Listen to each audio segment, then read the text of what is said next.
Hey everybody, I'm going to make a few new video series, hopefully a little bit better produced with better equipment and YouTube worthy, maybe easier to find for people too. So without further ado, here's one of those new series. This one's going to be called Schoology Tools, all less than 5 minutes or so on specific tools you can use in Schoology. Hopefully this will just be a little bit easier and better to use for teachers so you can find exactly the kind of tool, the kind of thing you want to learn in Schoology. First one today is going to be course search. So some of you may already know how to do this, but why do we need this? Well, we're going to course search because sometimes you might want to find a course that's not in your course dashboard. Maybe it's not your course. Maybe you're a principal and you're wanting to look into your teacher's courses to see what kind of things they're doing, or maybe answer a parent or student question. You need to go into that class and see what the assignment was, but you're not the admin of that class. But also, we have it set up in MCS that you can go in other teachers' courses. As view only, you can't change and mess with their stuff, but it's a good way to kind of look through super teachers' courses and go, ooh, that's really cool. How'd they do that? I want to do that. So that might be a use too. And the last use for this course search is finding next semester's courses. They don't turn on until that new grading period starts, but you might want to get a head start. So this is a good way to find it. And we'll also find archive courses here. So let's get moving to keep this thing less than 5 minutes. So as we go to Schoology, we land here on this update, this feed page. I'm going to click courses at the top. There are the courses that I am the admin of, but that's not what we're looking for today. I'm going to click my courses over here. This gives me a much more detailed menu of all the courses that I have, allows me to link and do some other interesting things, but also gives me these course search options. If I click here in the middle of my screen where it says archived, that's where I'll find my archived classes from previous years. Really, really cool, because a lot of times when I'm teaching or demonstrating with teachers, I'll go back to a class and something cool I did before, forgot to save my resources. I can go find it, I can go open it, I can copy it to a new current course. That's really cool. There's also a course listing button here too.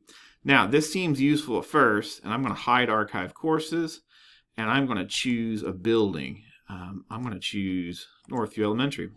So here's a way to find all the courses in your building, but you'll notice this is a little tough too. There's lots of art classes.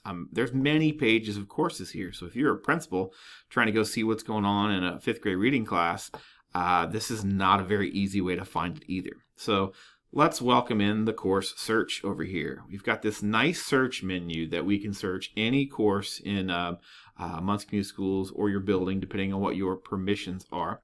So I like to start by choosing the building just to narrow things down, because sometimes we have teachers with the same name. I'm at Northside Middle School. I'm going to come down here and type in Collins. Go look for Miss Collins' classes. The other thing I want you to notice right here, it says display current sections only. That's going to show only current sections. If you're trying to find your future classes, this is where you will find them. If they don't show up yet, you can search your own name, turn that off, pick a future grading period, and find that class that way too. So that's how we find future classes. But for right now, let's go to Miss Collins' classes. They're going to pop up on the left side of my screen. And if I'm a teacher wanting to see an example of good Schoology courses, I can go do it this way. If I'm a principal wanting to see what Miss Collins is doing in her class, where a parent has called and asked about an assignment, I can easily go over here, pick one of these sections, click it, and see what's going on in her class.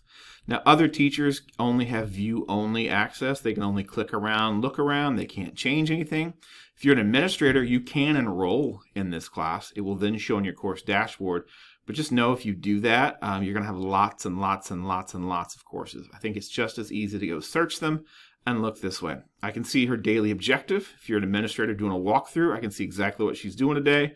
Very easy way to see what's going on in Miss Collins' class. If I want to go check another teacher, simply hit the back button. I'm going to come back here and type Foster. I can go look into Mr. Foster's science class and see what's going on in Mr. Foster's science class this week. So this is a great tool to see what's going on in courses that are not your own. Maybe as a principal, maybe as a teacher wanting to see some great examples.